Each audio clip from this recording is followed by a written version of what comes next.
concentration inequalities or concentration of measure. And we have some unfinished business there.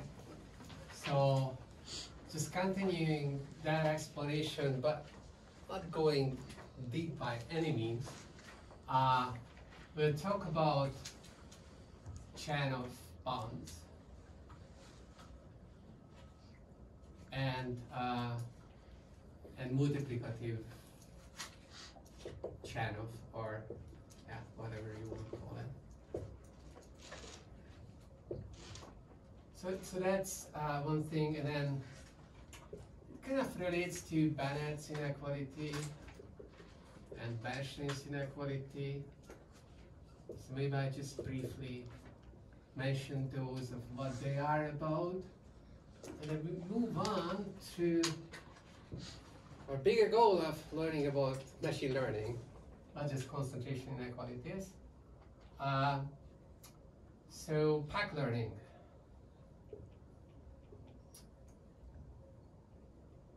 And here we're going to cover what variant back in the 84s was after. And it's kind of beautiful, and then kind of like looking at the history, and then you understand why people are doing certain things. I think it's worthwhile to do it, even though today, you know, much more, and like you can, you know, just cover everything that they were doing at the time in one lecture. No, that's not true. But yeah, so we look at PAC learning, the definition of what's PAC learning, and then we will get our first PAC learning result, which will be just for finite classes. PAC-Learnability.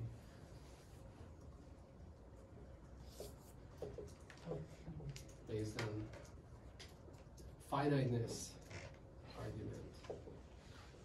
And we meet our union bound friend yet again. It's in a way we almost covered this. Okay.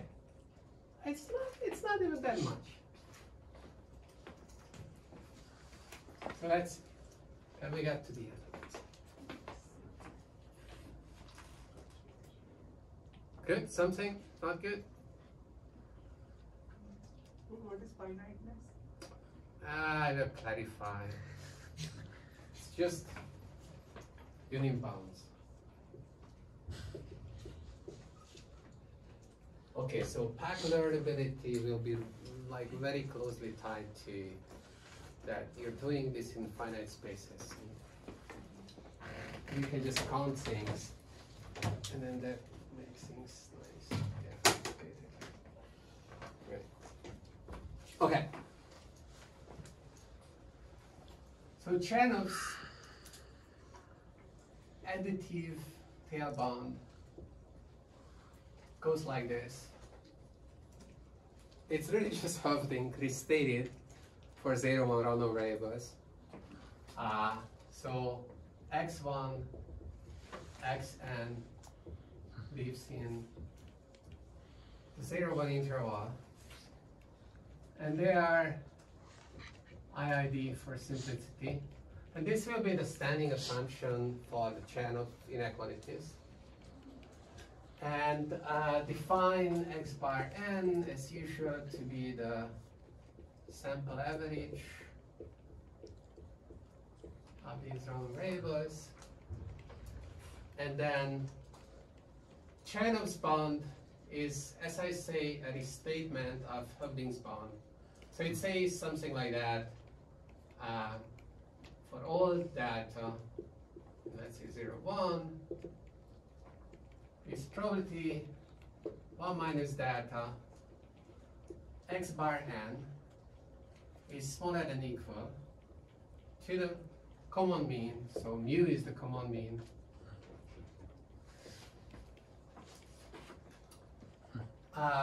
plus square root log 1 over data to n. And so that's part A. This just asks you that the sample mean cannot go too much above the mean. And this is by how much it can go above the mean. So it's a bound on an upper tail of the random sample mean, right? The other part is saying the same thing. The other part of the statement says the same thing, but it's just for the lower part, like the lower tail. So it cannot go below the true mean by too much. Okay. Good. No one's surprised. We have basically seen this inequality. How do we prove it? So we had Hovding's lemma, and Hovding's lemma was saying that if you have a random variable that takes values in the AB interval, then it's sigma sub Gaussian, with sigma being b minus a over 2. So here, b is 1, a is 0, so sigma is 1 over 2. And then we had another statement that was saying that, oh, the sample average is sub-Gaussian if the individual guys were sub-Gaussian with sigma sub-Gaussian constant, then the sample mean is going to be square root n, or sorry, sigma over square root n sub-Gaussian. So its sub-Gaussianity improves. And we also had an inequality that was saying that, oh, if you have a sub-Gaussian random variable, then it cannot deviate from its tail by more than sigma times. There was a 2 here, log 1 over delta, that was that. And no, or sigma for the sample mean, okay, let's write it this way, is the sigma for x1 divided by square root n, okay? And the sigma for the x1 is just 1 over 2. So, okay. So the sigma, I think that there was a 2 over there. This was the bound that we had for the sigma sub-Gaussian random variable. You plug this sigma x bar n here, and then what do you get? It's like 1 over 2 square root n square root log 2 log 1 over delta. Move the 2 inside, it becomes this 1 over 2. That's how it is. Okay. It's really just based on Hovding's lemma and putting everything together. So this is sometimes called the additive channel bond. There is a version of it. It's the multiplicative channel bond. Well,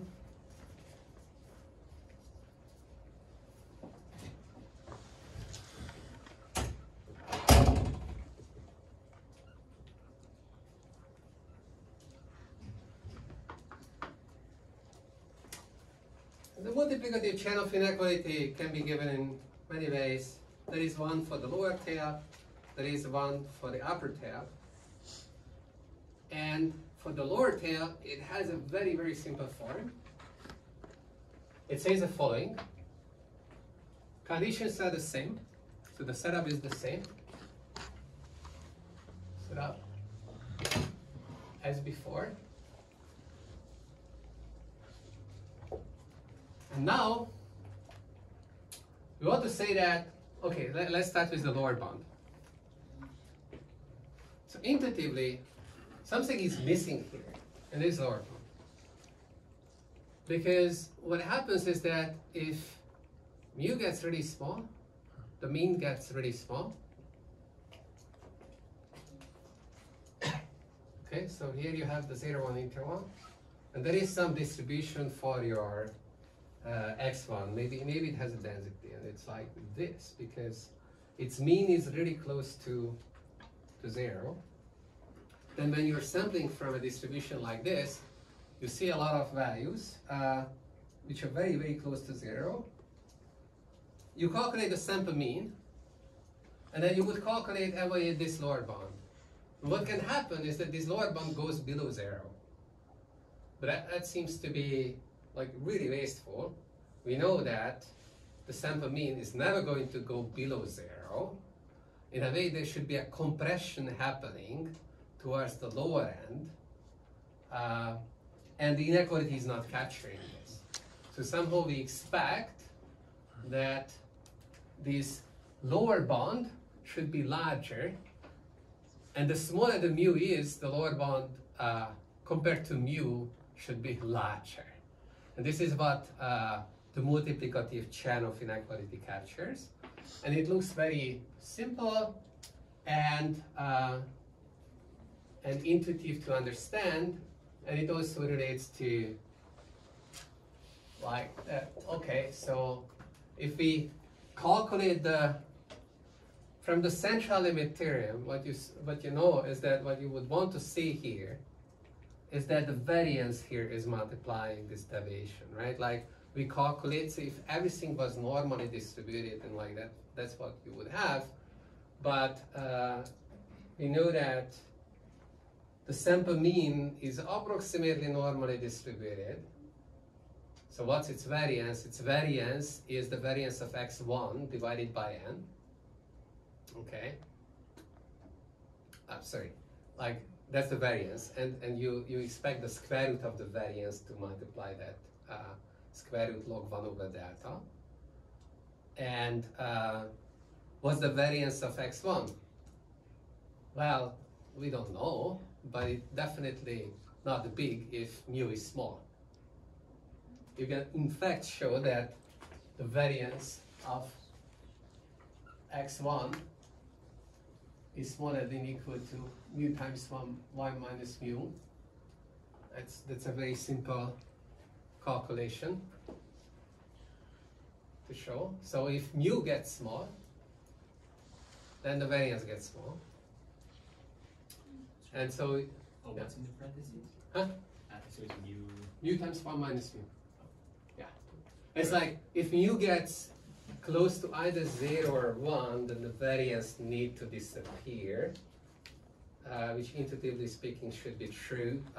Just looking at the figure, how can I draw a distribution whose mean is 0 without making it the degenerate distribution that puts all the property mass at 0, which has 0 variance? So it's like a limiting case is very clear. Yeah, come on. So this inequality also tells you that somehow the Bernoulli distribution is the worst case, because if you create a Bernoulli distribution, binary distribution, probability 1, with probability mu taking value of 1 and probability 1 minus u taking value of 0, then its variance is mu times 1 minus mu. So that's like the worst case in terms of the variance. Anyways, continuing the multiplicative chain of, so what is missing? It's super simple. It's just x bar n has to be larger than mu times, and then as I said, we expect the variance under the square root there, and from that we're gonna get the mu. And the constant becomes a little bit larger, so it's like you're being a constant factor of I don't know, some constant factor, like this 2 moved up from the denominator to the numerator. We're paying that, but as mu gets small, this has the property that like it shifts up the. Should that 1 over n be 1 over delta? Yes, that's absolutely true. 1 over delta should be 1 over delta. And all these logs, by the way, are natural logs. Needless to say, we don't write any other logs in this class, I think. But to get that bound, you would have to know mu. Yeah, so okay, so now the question is like, what's the use of this? It's like, okay, well, in this form it seems like for example, earlier we said that we want to construct confidence bounds, confidence intervals, based on these concentration inequalities. And here, if you're looking at this, it's like you move this to the other side, and you see that accent plus something is definitely above mu, so mu is definitely smaller than that. So you move this to the other side, and you see accent plus that thing is definitely above mu. Great, but it has mu in it. What the heck? Are we stuck? Yeah, like you can do a lot of things, right? Like this puts a constraint on mu. Still, you can ask like, okay, so I wanted an upper bound on mu. How big can mu be that satisfies this inequality? So let me clarify the inequality. Just the same thing.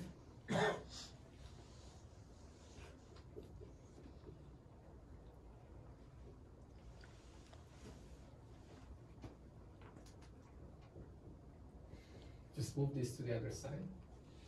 And then I can ask, okay, how big can a value mu be that satisfies this inequality? That's a maximization problem.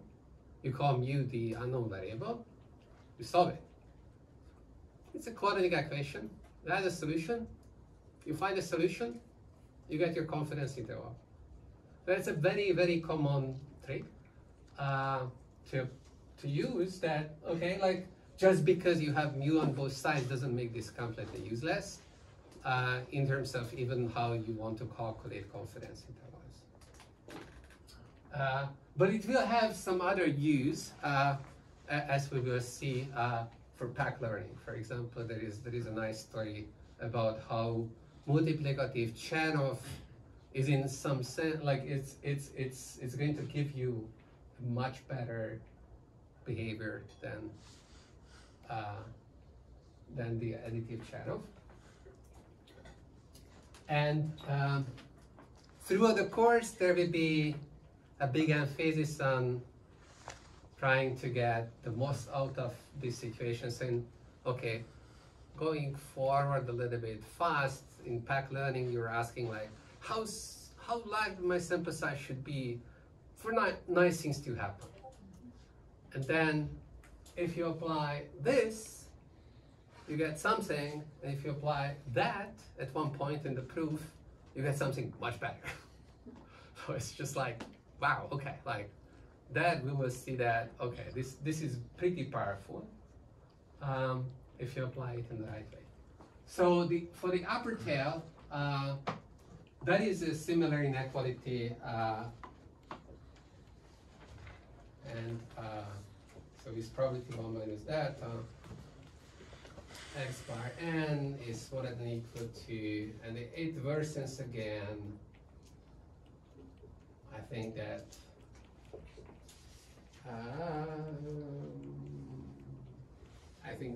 this is how it looks, but this is why I have the notes. It's like It's not.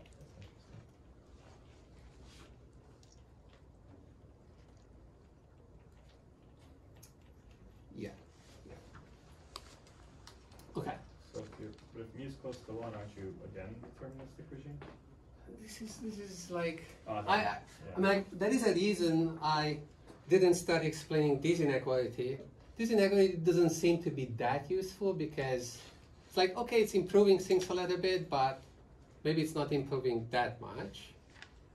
Yeah, like in particular for mu close to 1, you expect the second term to disappear, and it didn't disappear, or you become really small compared to the third term, and it didn't happen. So for this reason, we have better inequalities. So we have, for example, Bennett's inequality, which fixes this problem.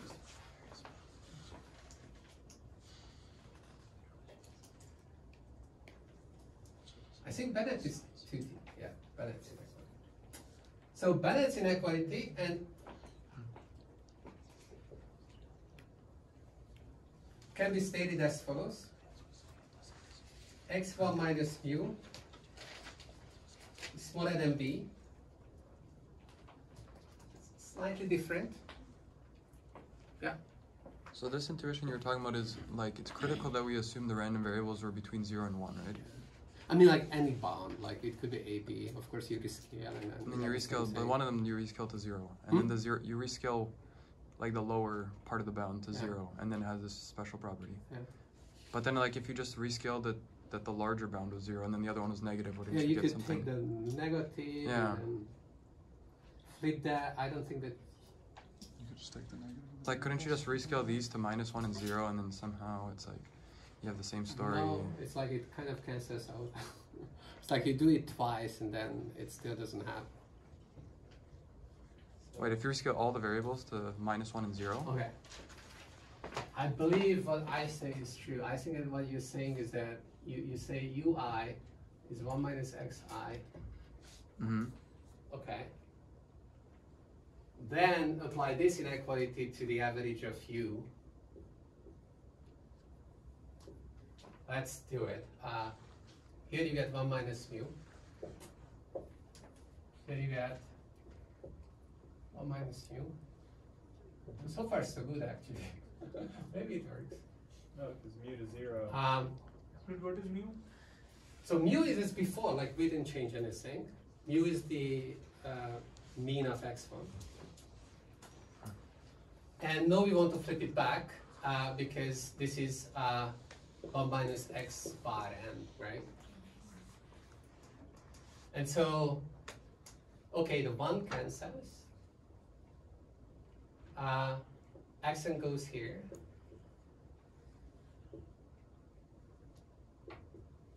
Oh, we got it. Mm-hmm. You're right. Nice. Okay, so it is a two-sided inequality.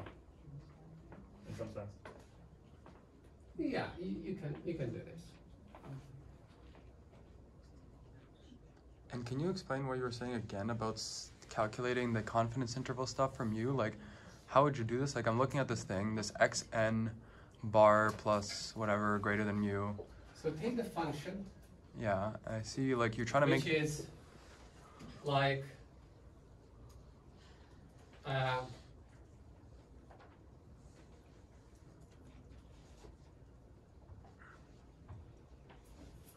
you're maximizing u subject to u smaller than equal to some constant plus mu times some other constant. Okay, I don't know, like take this value. Right, this is the value of A and C.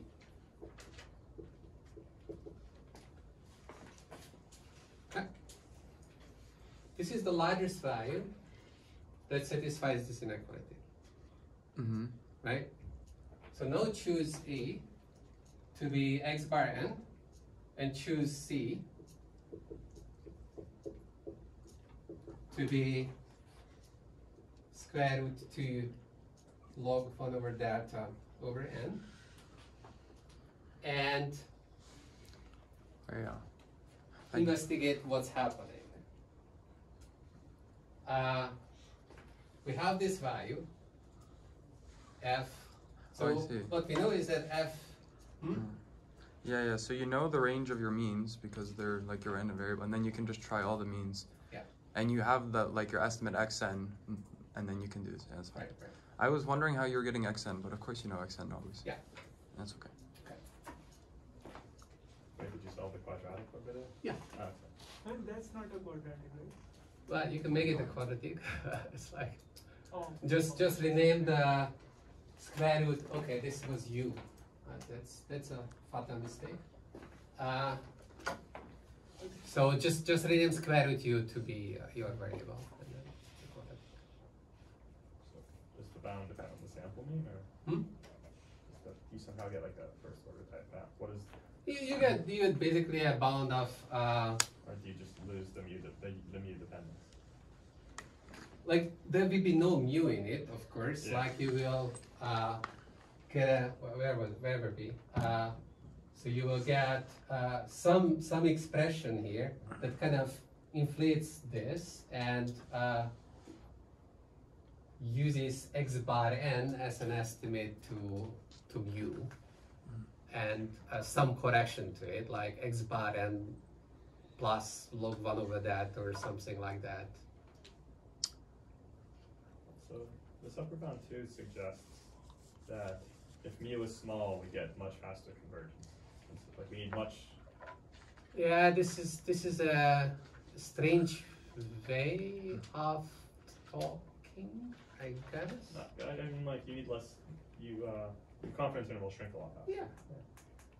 I mean, does it shrink a lot faster? It shrinks kind of at the same rate, but the constants are better. Isn't it 1 over n over versus 1 over square root of that?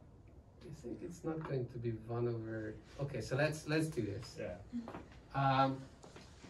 So why is this called multiplicative Chernoff at all?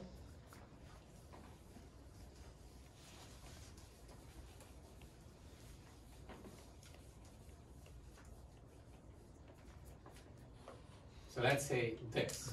Well, you could say that it's because it's like this mu is multiplying things. That's one reason.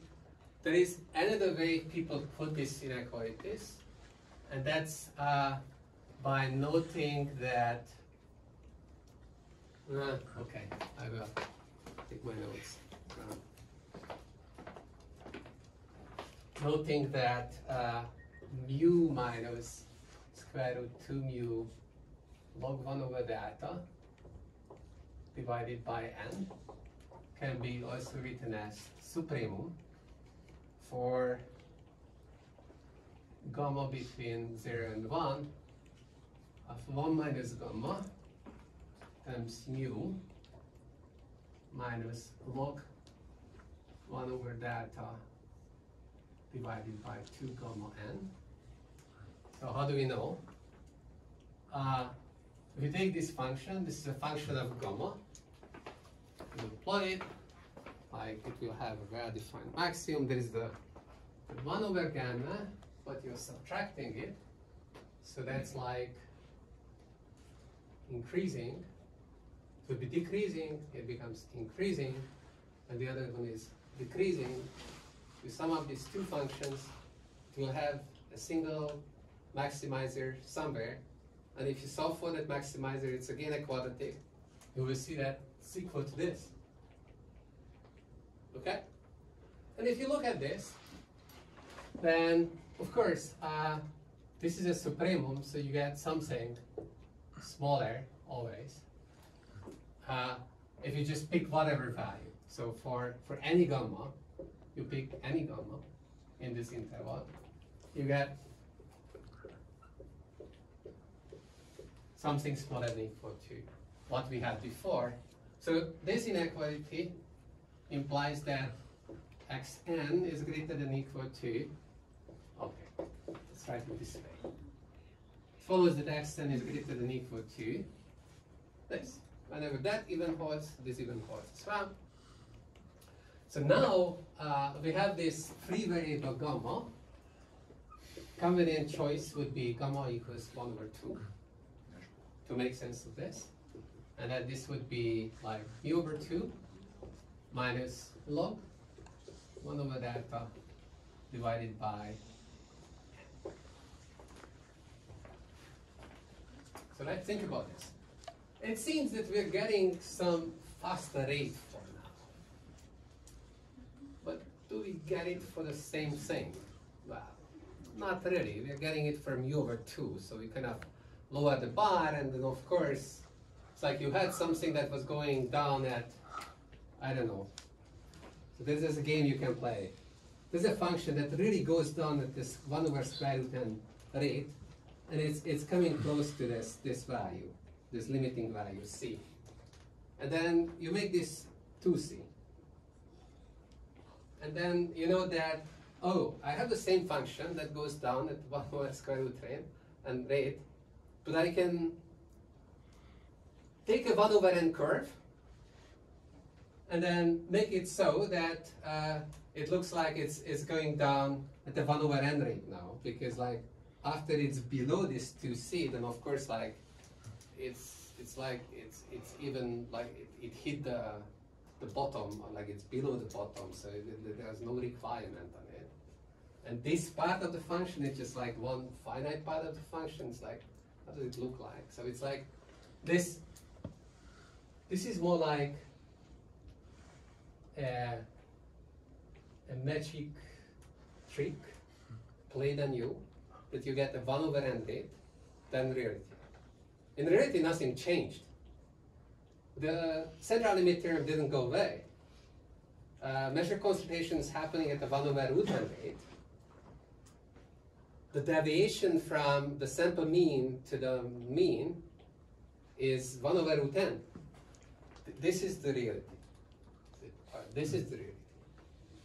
But if you're not comparing it to mu, but you're comparing it to mu over 2, then you can get any rate. Or like, okay, not any rate. In this case, you get 1 over n rate, but like, if you massage it, you could get some other rate. Can you remind me why this was equal to the supremum in the first line? You take the derivative, and then you solve. I see. And that'll be equal to the thing on the left? Huh? And that's equal to the thing on the left? It's equal, yeah, like exactly equal to that. It's just algebra, yeah. I'm confused. So this looks like it's like mu over 2 or mu. I can always multiply a constant. You got it? Yeah? Don't I still get a 1 over n rate? Hmm? Isn't this a 1 over n rate? Yeah, but I'm saying that like if you're changing of what you're comparing to, then of course you will see some of the rate. It didn't make anything faster. You changed what your baseline is, what your benchmark is. Your benchmark should have been mu. We are converging to mu. We're not converging to mu over 2. Like bias variance. Bias variance trade-off, right? There is no bias variance trade-off there. But nothing. It's just that. It has nothing to do with bias variance trade-off. It is just like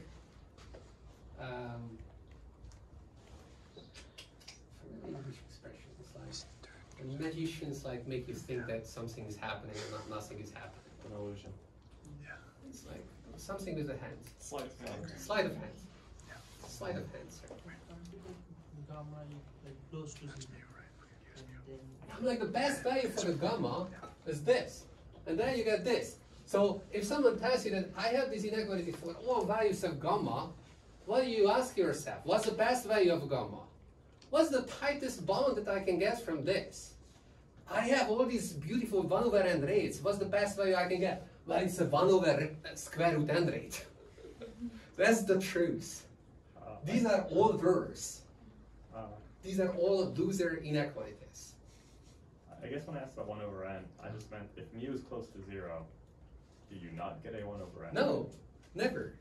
Because It's like there is real noise in this. I mean, like you can get very lucky with your like deterministic distribution or something. Then you can get fast rates. It's like you always see mu, like Dirac delta at mu. Then okay, you get fast rate.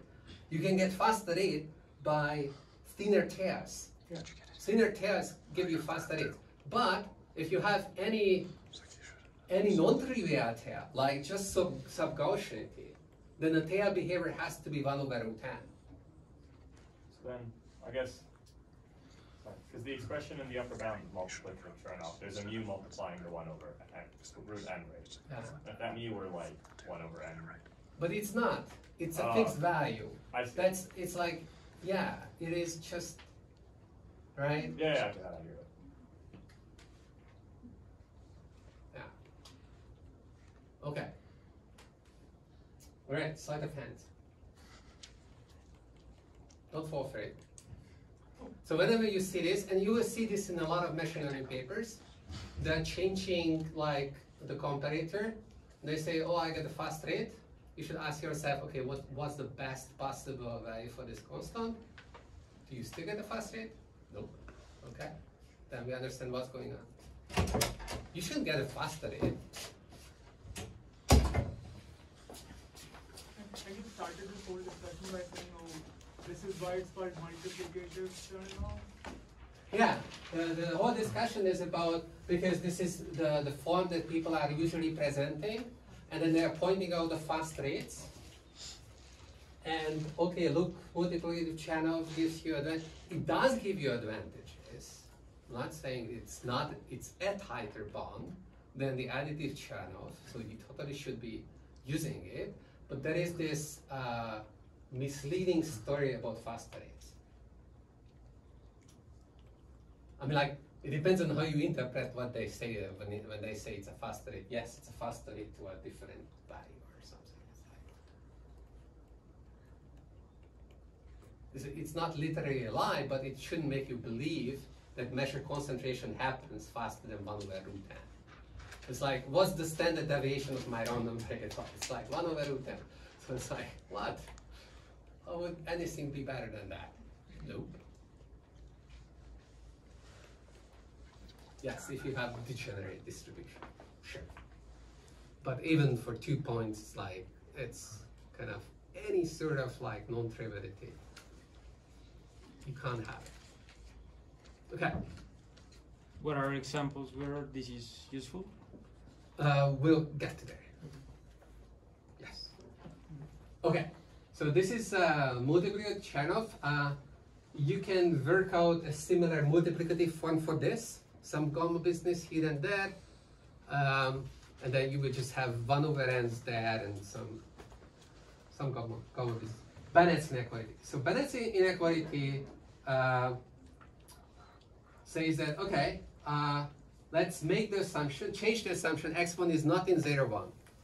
But we only have an upper bound on it. So let's say x1 minus mu is upper bounded by b. And it has some variance. And we want to see the variance in the upper bound. And then Bennett's inequality basically gives you this. So if you start with an upper bound on how far the variables can go above their mean, like this absolute value b, then you will see the b popping up in the corresponding bond. So the corresponding bond is going to be x bar n, so this probability 1 minus delta is upper bounded by u plus, and then 2 times, and the improvement here is that you will have the variance of x1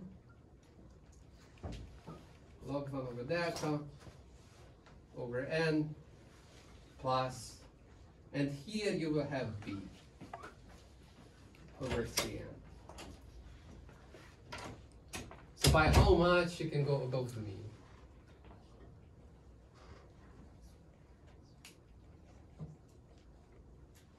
So if you had like a non-negative, like an exponential distribution, but you multiplied everything by 1, negative 1, could you then use Bennett's inequality or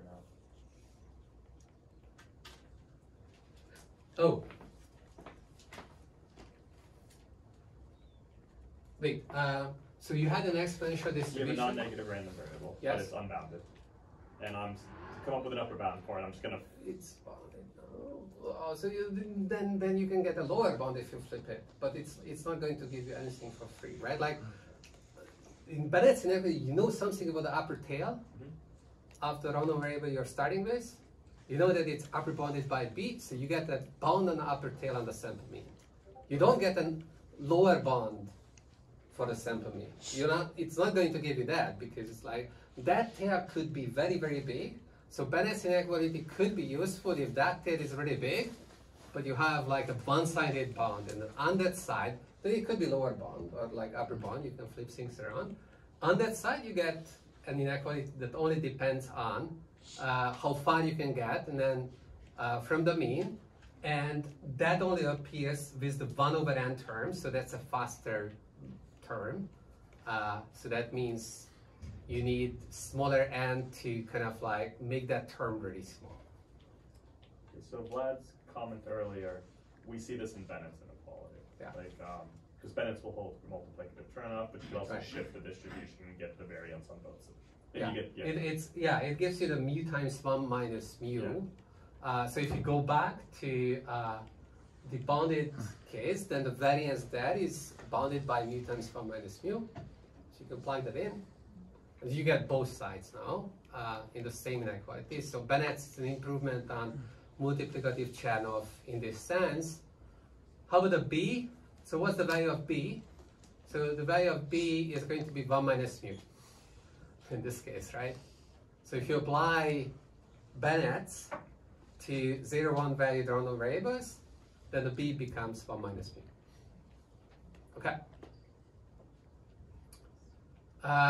There is another inequality, it's called bench strength inequality, and the bench strength inequality doesn't make the boundedness assumption, it replaces it with some moment assumptions, and it puts a bound on how fast the moments can grow, but I'm going to skip it in the interest of time.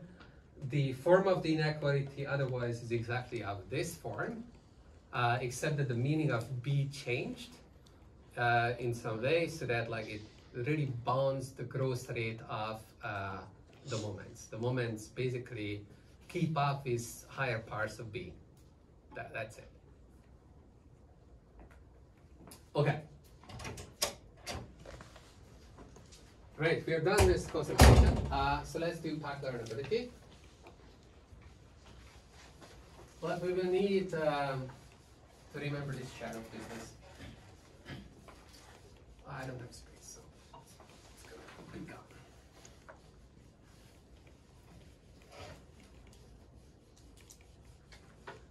So in ancient days, before my time, actually, people were thinking about this learning business already. And there is this person, I think last name Valiant. I think the spelling is like this. No?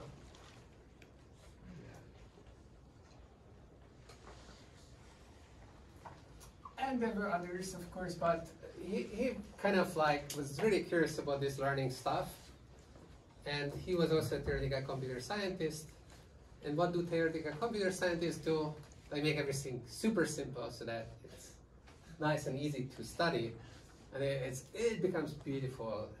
A lot of cases, these simple cases are very insightful. So that's what they were doing. So these guys were all about Boolean functions. So what are Boolean functions? Boolean functions are just maps from the binary d-dimensional hypercube to 0 and 1. And, okay, that's very simple. These are bits. You have a bit string of length d that describes an input to this function, and the function just returns a bit. So in the learning setting that these guys were studying, they were asking questions about, okay, if I have a class of Boolean functions, how many samples do I need to make a good guess about what this function is? Knowing that my data really comes from this function. So that's the very simple question that they were asking. So to make it formal, so you have x1, x2, x of n, and this is included in this hypercube. And I'm going to introduce a new notation for this. I don't like to write this too much to write the parentheses is 0 and 1, and just like 2 underline, that means the binary, these two values, 0 and 1. So you have these values, and this is IID from this domain, and the data we are going to have is, okay, like someone was sampling these values in the hypercube, and someone gives us the values of this function f star. We don't know what this function is, but we see these values.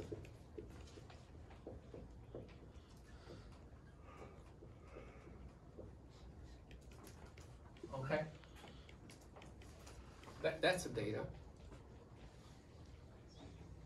So we see a bunch of binary strings of length d and a bunch of bits. It's really beautiful, just bits, bits, bits. And now you want to figure out, okay, what would be a good algorithm to use, knowing that your function belongs to some function class, so that they were not trying to do something crazily hard. If your set of functions from which this function is coming from is too large, then maybe you can't do much. So they were more interested in, okay, if I have a restricted setting, someone tells me that this f star, this labeling function, belongs to this class of functions C, the concept class, which is a function from the hypercube to this binary, then how big should my sample size be such that with high probability I'm going to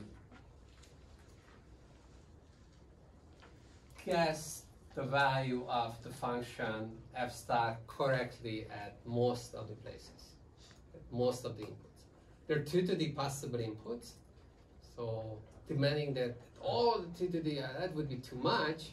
So they ended up thinking about, okay, so if someone gives you a function f, and that's their guess, so f lives here, so it's also mapping the bit strings to binary. So 2 to the power d is just the class of functions mapping from 0, 1d to 0. Yeah. And what's the difference between this definition and the topmost definition? This is just one of those functions. Okay. I see.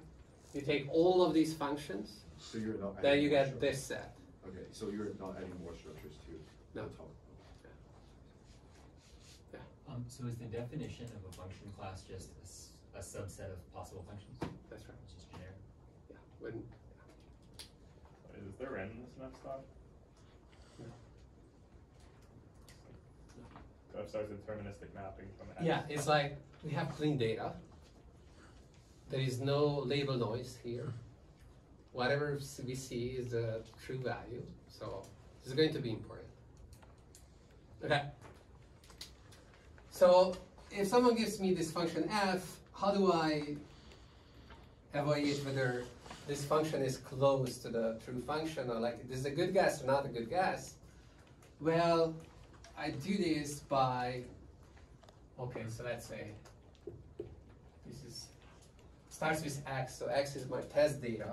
So I'm going to test on x, which has the same distribution as everything else in the training data. And I see whether they're disagreeing with some probability or not. So what's the probability that they are disagreeing at a random input? That's your loss. Okay. If I plug in f star, they don't disagree, the best loss is 0. If someone gives me a guess, it's like, it's a reasonable way of guessing. And actually, it happens to be the same as what we were using before. We just have to use, like, okay, so if you want to run this in the framework that we were talking about before, we can, right? We just need to choose a loss function, which is going to be, actually, 2 by 2 to 2. So the loss of y and y prime is just the indicator that they are not equal. Okay? And, okay, so,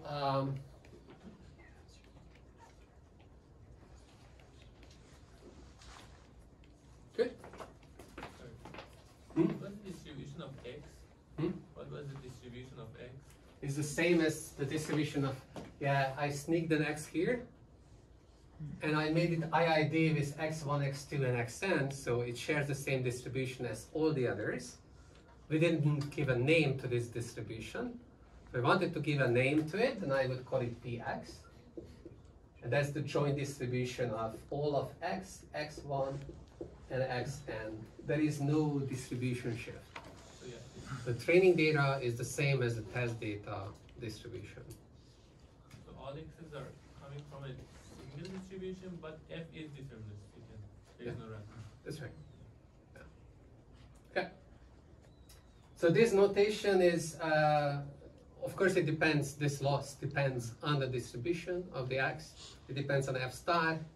All of those are suppressed and might be important at one point, in which case we reintroduce them. Okay? But for now, they're just suppressed.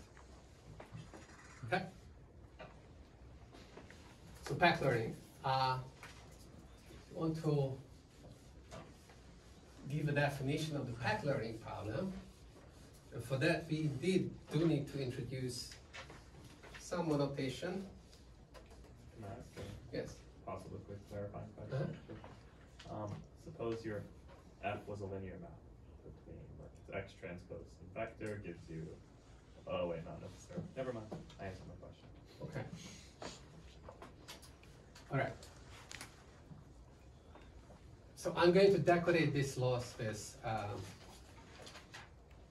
just introducing this px, and actually I put the f star here. So this is a new distribution.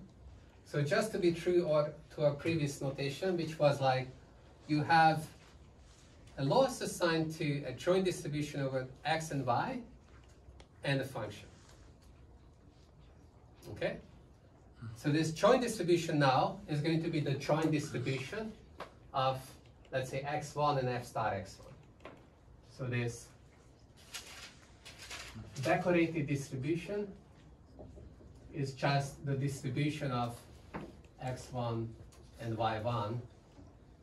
Well, okay, not y1, f star. I didn't call it y1, f star x1. This is the definition for it.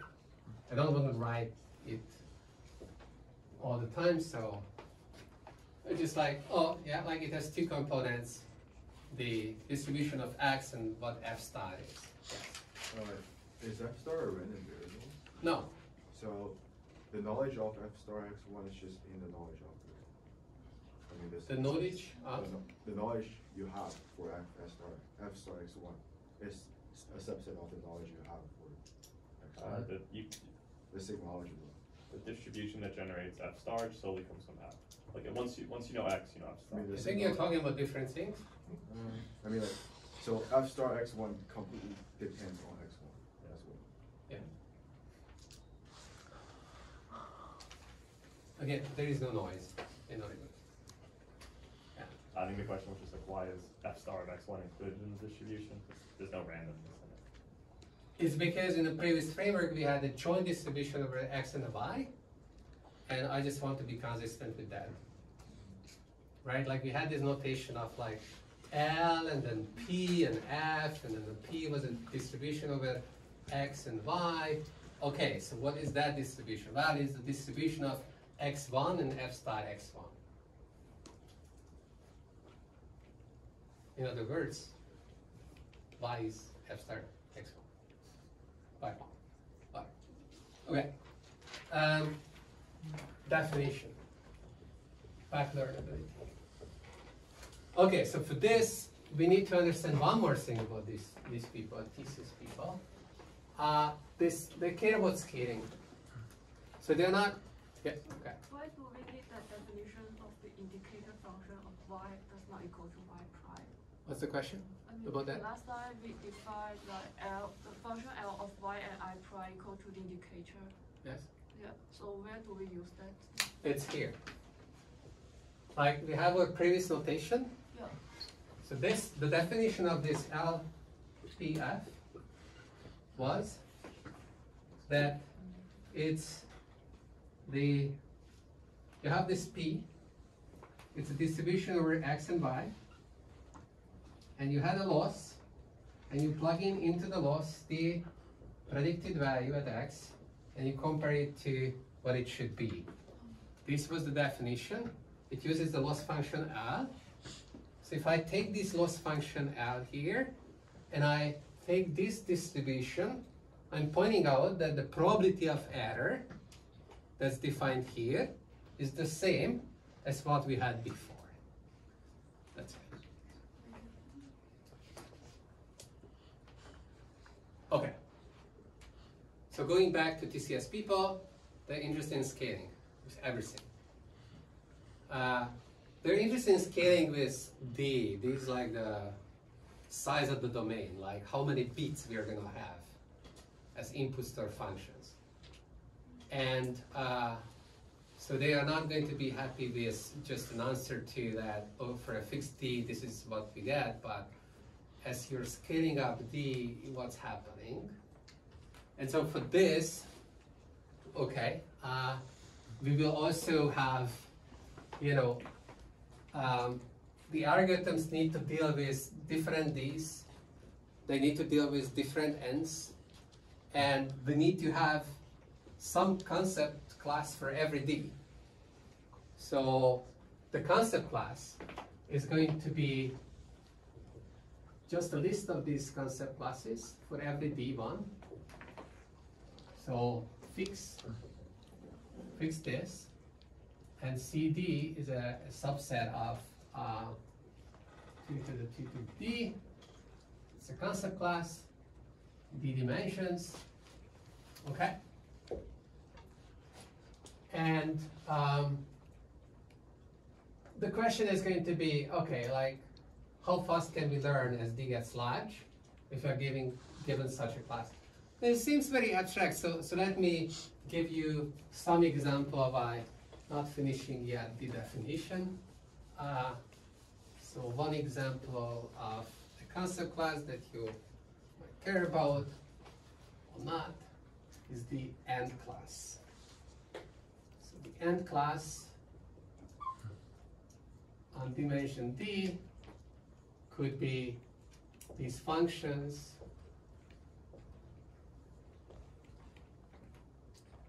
all those functions such that there exists a subset of the bits that you care about, such that for every input,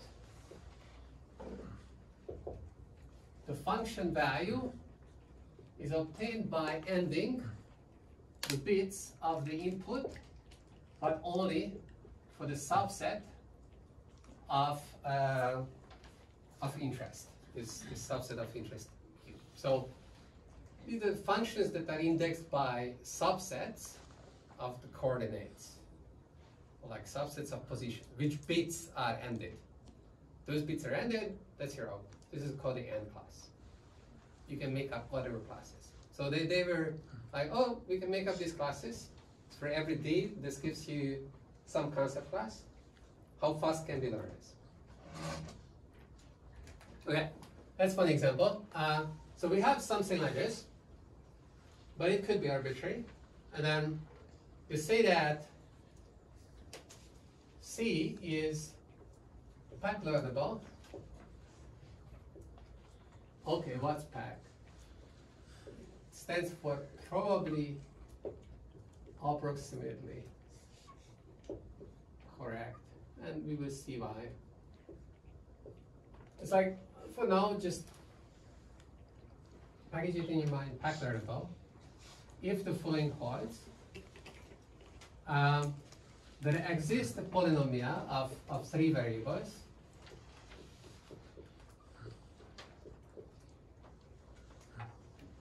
Such that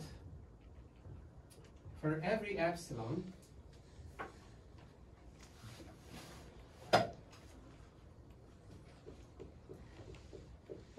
and data, and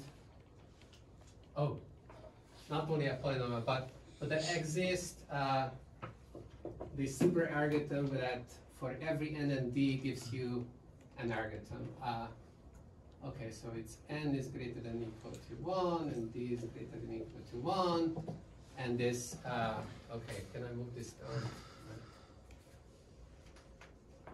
So the a and d is just taking the data that's coming from pairs of d-dimensional inputs paired with a response, and you have a data of length n, and it gives you a function.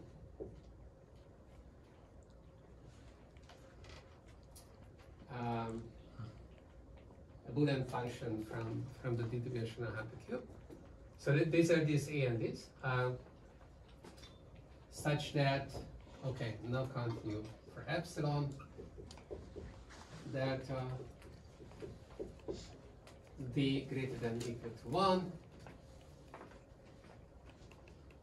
If I take n to be as large as what the polynomial gives me, if I plug in to the first argument 1 over epsilon, second 1 over delta, the third d, so it's like there's going to be the sample size required by the algorithm. Okay, for any sample size given this value that's given by this polynomial, so these values can grow as epsilon goes to 0, or delta goes to 0, or d gets large, but just at the polynomial rate. Yes. Why was this algorithm taking in a to the d with Cartesian product with 2? What? What was this, like a to the d A Cartesian and product D? with 2? Why is there another 2 that it's Cartesian producted with? Oh, this is the inputs, these are the outputs, x, y pairs, x here, y here, you have n of them. Oh, wait. Dn lives there. This is the space where dn lives. Okay, maybe I'm confused. Why? I don't know. Okay, where does this leave? Oh, yeah, that's fine. Is it fine? Isn't there a y for every x though? Huh? There is a Yeah, y. that's the second. Yeah. Yeah. There's a second cross. Yeah. There's this cross. So you could also say that this is Oh, 2 to yeah, the yeah, d yeah. plus 1. Yeah, that's fine. That's fine. Okay. I see. Right. And this was a polynomial. That was important. Like I didn't write it down. I said it, but it's a polynomial. Oh, I see. Okay.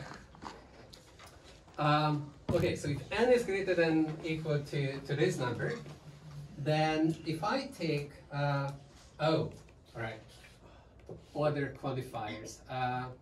So there exist these guys such that for every p, which is a distribution over x, and every f star, okay, so it's, What is that? all right. So, okay, we have this here. I can just continue here. P is m1x. M1 is distributions over, it's not x, it's 2 to the d. And f star should be in the d's constant class. So that's our target. So we fix a d, we fix a distribution, we fix a desired response, which is unknown to the algorithm. The algorithm is going to be fed with this data. So x1, xn is sampled in an IID fashion from P or let's call it Px. Then we feed the algorithm with the data, and the algorithm is going to return being fed with the data, and the responses come from this true unknown f star.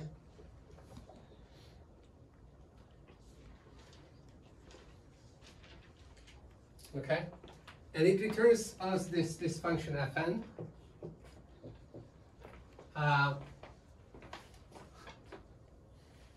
Okay, this is a big definition. Then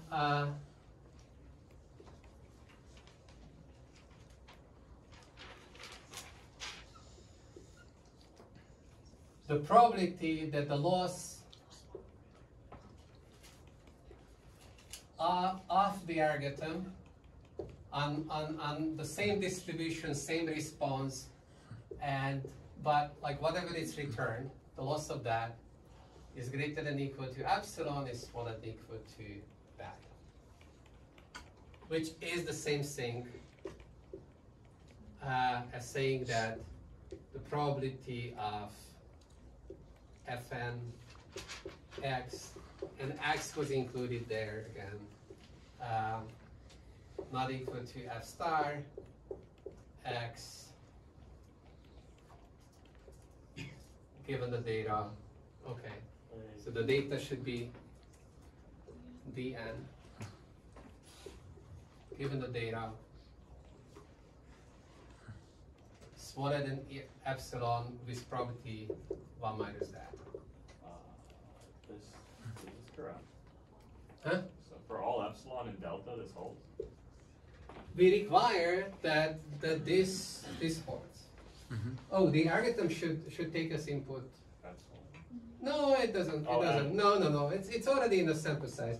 The algorithm will just like try its best. Oh, I see. This is the given n samples. Yeah.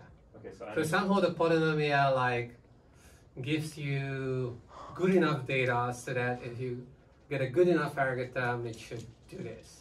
Like for every epsilon and delta, you collect enough samples so that you feed that to that algorithm, and that algorithm returns a concept which is almost matching the true concept.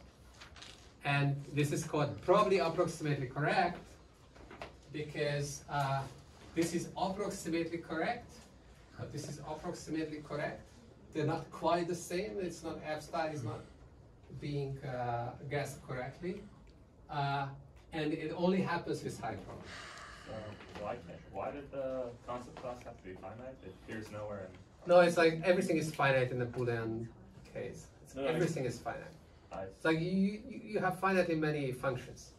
I guess I was wondering why the size of the concept class doesn't appear in the number of samples. Like imagine I just have it. No, we were just saying that, okay, as long as this is polynomial in D, but isn't so we don't, this is a definition. This is like asking whether this can be done. I see. And then you can answer, yes, this is PAC-Learnable, or you can say, no, this is not PAC-Learnable.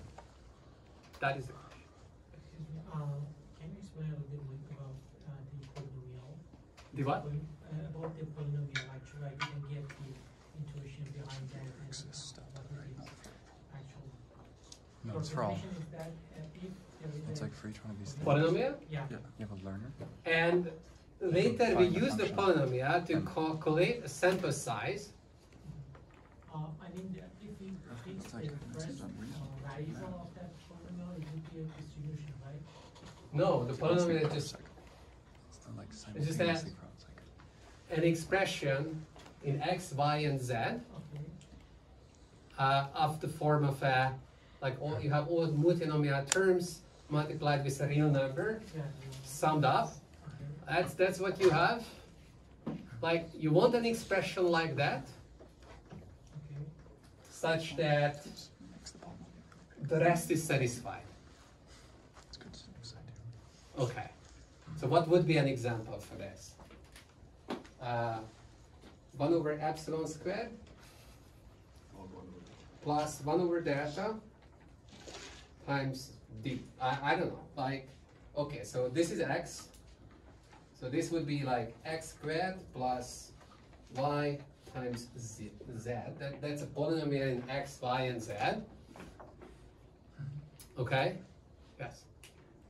I guess maybe part of the intuition is that if you don't have the polynomial, you could say have like you get no idea about how many samples you need.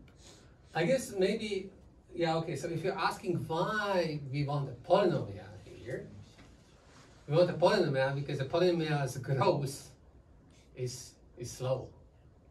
And we are happy with polynomials as opposed to exponential function of, let's say, the dimension. We have exponentially many functions potentially in this function class, like the number of functions here is 2 to the 2 to the d. It's double exponential in d. And so most of these concept classes are going to have a large cardinality. And then you might be wondering about, is this even possible to learn about like which of those functions did I get my data from? If I only know that little, and that function class could be that big, like we want to quantify this relationship as the first approximation. computer scientists usually just ask like, can we do it in polynomial time? And polynomial time in this case means that, well, okay, in D we want to be polynomial because we are thinking about it's going to be a large D where we care about this problem. And we also care about high accuracy and high confidence. And so if any of these quantities get out of control, then we'll be in trouble. We need to collect too many samples and we'll be in trouble. So we want to see when are we going to get in trouble. And it's just like a really crude classification, you know, like in complexity theory, there's polynomial time computation and then everything beyond. And we usually think that if it's polynomial time, then it's tractable. Otherwise, it's not tractable, and like we are going to get into trouble. So just applying the same thinking here. And by the way, I want to add just like half a sentence to this. In the definition, the PAC-Learning definition, Variant emphasizes that the runtime of the algorithm also has to be polynomial. So this polynomial bounds both the runtime and the sample size. I guess the question is, yeah. So the converse would be, can we get an algorithm whose runtime and statistical complexity is sub-exponential? That's... Yeah. Well, not sub-exponential because there is life between sub-exponential and polynomials. Like we really want polynomials. So is there some point that it becomes trivial and everything will become learnable if we have like exponential or double exponential or something? Nothing is trivial. Oh, at no point it... Well, I don't know what you mean by trivial. I mean like if we, so for example, if instead of polynomial we had exponential, then there would... Oh, okay, so if we replace this p, like there is no requirement on how fast p can grow, then this can be trivial. Okay, and right? Is there like some requirement, like I don't know, double exponential or something? So yeah, so when would it become completely trivial? Well, in terms of the sample size, if you're thinking about how many points you're going to have in the domain, after you saw 2 to the d points, you are done. Okay, so it's like after 2, like if this is like 2 to the d, then it's completely trivial. Why? Because you have seen everything that you have to see. It's like, if you have seen every input, okay, so maybe it's an exercise. But it's not for like no, it's a good exercise. I agree. It's a good question. But isn't that only for one concept class? And then you have to see it. It's not trying to. You know, oh, like, but you're facing the one concept. What? You're facing. Oh yeah. I was gonna say, isn't this only for one, like F in your concept class? But you're only facing one. So 2 to no, D. I mean, so after yeah, so okay. if it was literally someone show yeah. you how the function behaves on every input, then of course you know what function we're talking about. You don't even need any concept class. Yeah. But that's if you saw at 2 to the D distinct things. Yeah. And now there is the question of like, okay, with random sampling, okay, how much more you have to do. But the definition of correctness is also relaxed because we don't have to agree with F star everywhere, but just on most of the mass, where most of the property mass is, and then that becomes a good exercise to see like, okay, after how many samples are you going to see most of the mass, so that no matter what, like it doesn't depend on the concept class, you would know what the function is. That's an interesting one. Like and it's like 2 to the D. Yeah, I guess like another way to phrase it would be like if you had like a line, how many points do you need to like how many like uniform partitions of the line you need to see to get like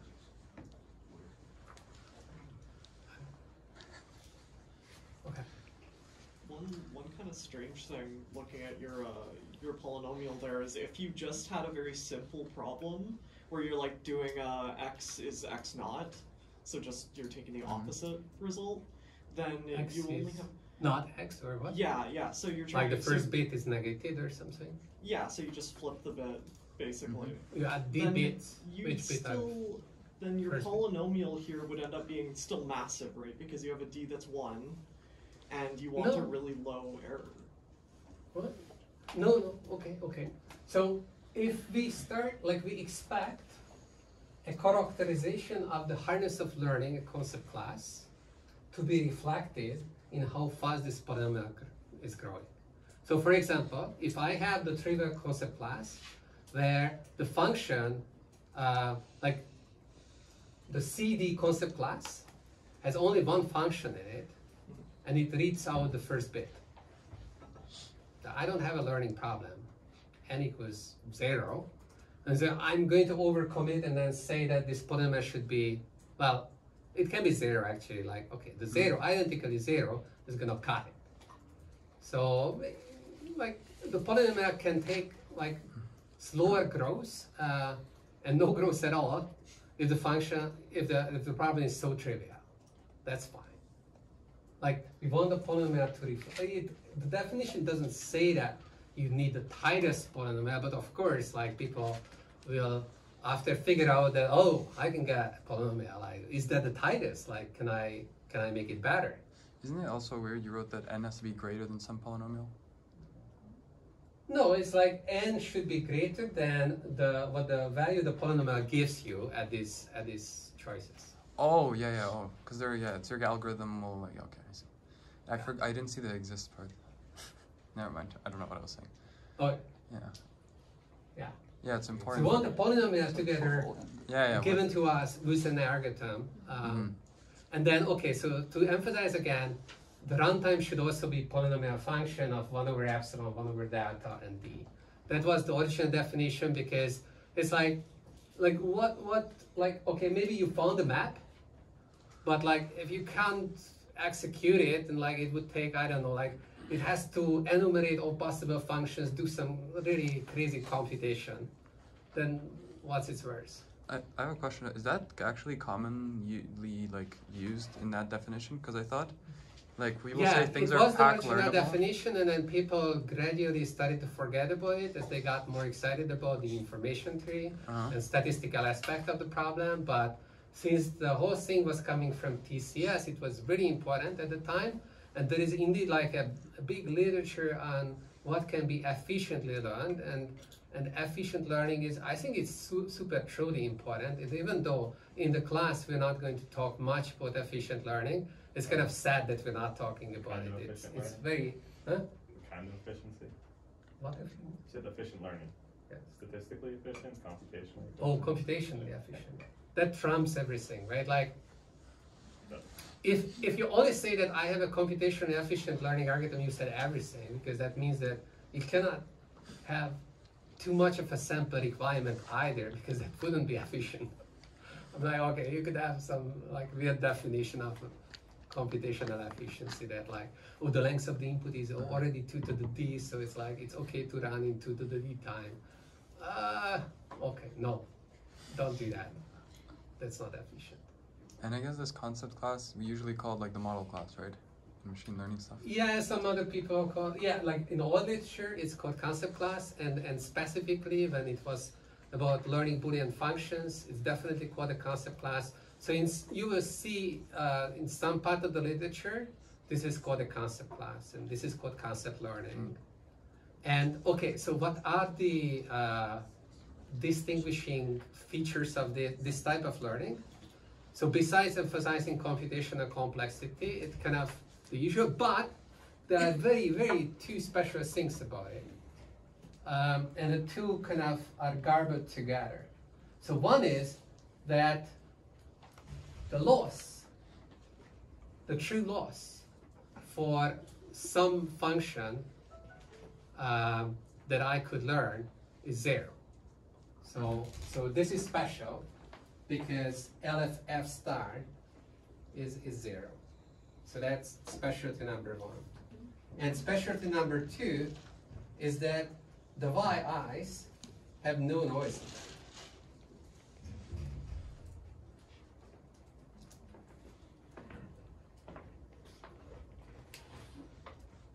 Okay, so they have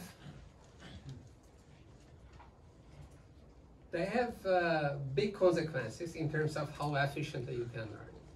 So if you have loss, like if you have something that gives you 0 loss, then why were we talking about the multiplicative channel? It's like, you're kind of like in that situation. So we will somehow take advantage of this fact, and we'll declare faster learning. Yes, it will happen. So in a way, we'll have that, but it's not only because of that, it's because we didn't have label noise. We don't have label noise. So if like whatever we see is the truth. So that makes learning much faster because no, you don't have to find the label noise. Finding label noise means averaging, extra, like, you know, you need to take more samples because one sample is not enough to know what's the truth, just one. And you might think that, oh, this is totally weird and you should not do it. And the general thing that I introduced earlier is kind of more interesting. Statistics mostly deals with that setting. And it's true that for a lot of the settings, that's the relevant setting. But these days, when people are doing all these crazy neural network things, it's like they're kind of really believing in their labels.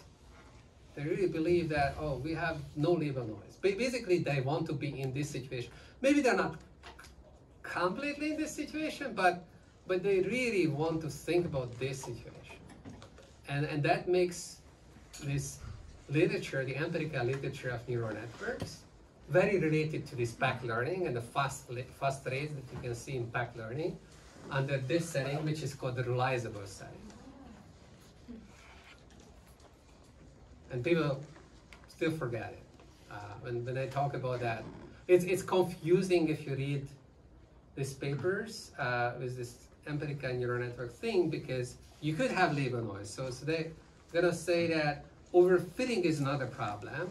I can minimize my my empirical loss and set it to 0, and I will not have any problems with that.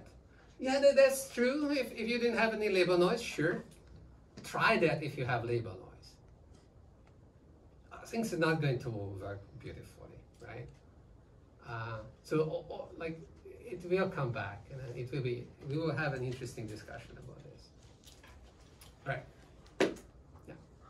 So I guess one interesting thing related to the assignment actually, in question 2 here, is like if we can find an algorithm that is PAC learnable, or like if there is an algorithm that's PAC learnable for some, like, or sorry, if there's a concept class that is PAC learnable, that means we can find an algorithm, right? And that would say that for all, like if we just look at the one part of the for all, which is for all distributions, yeah, right? For all distributions, it works in the sense that it gives you a polynomial thing. That's right. So maybe it's not like the optimal polynomial, but it's interesting that like for all these problems, and it's not like specified to any problem in some sense. Like, right. It can work for all simultaneously. In the second question, I was emphasizing that, oh, there is no best solution to something.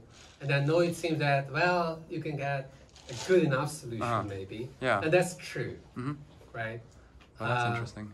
It is kind of like sorting through these problems of like, what can go wrong in what way? So in that second question, it's kind of a regression problem. And of course, one of the things that can go wrong is that your variance is really large, then like you can't do anything about that, right? Like, and that's totally not present here. There is no response noise. So that's eliminated. But by the here, very setting. can you actually get an algorithm? Well, I guess we'll talk about like that actually matches the optimal performance on each P. I guess like that will also be impossible. Okay, but not for the same reasons, kind of. But maybe no. It's more like we're asking a cruder question here, which is that does there exist a polynomial? Yeah. So it doesn't have which to match. Doesn't tell you that like anything is optimal here. It is just classifying in terms of. No, there is no such polynomial. Yes, there is a polynomial. It's like a first cut. And with the finer distinctions, these problems occur. But we also get to places where we will talk about, let's say, that discussion is more related to adaptivity. That you have a concept class which is too rich. So it's like a concept class would be too rich, but you can somehow slice it. And so if like, you had like different slices, then like for every one of them you would have a polynomial, altogether for the whole thing, you don't have a polynomial, but maybe you're happy with that. I don't know. And that's sort of, yeah. That's how when things are too hard, and this is what you do. That's the non-uniform learnability thing? Yeah. If you could partition it and get a bunch of polynomial algorithms, couldn't you just run them all, and then the whole thing would be polynomial? I mean, like, the sample size requirements are increasingly larger, so it's like... Oh, like an infinite number of slices? That's a problem. But isn't if the class is all finite, if it's into binary, then... As D goes to, D goes large, then you get bigger finite I numbers. see. That's right. Once you get 2 to the D, then like, you know, it's game over. Okay. Yeah. How is this different from what we discussed in the first lecture? You said neural network people, they want to be here. This is just building on top of what we discussed in the first lecture. Sure. And? It's not a problem. Okay.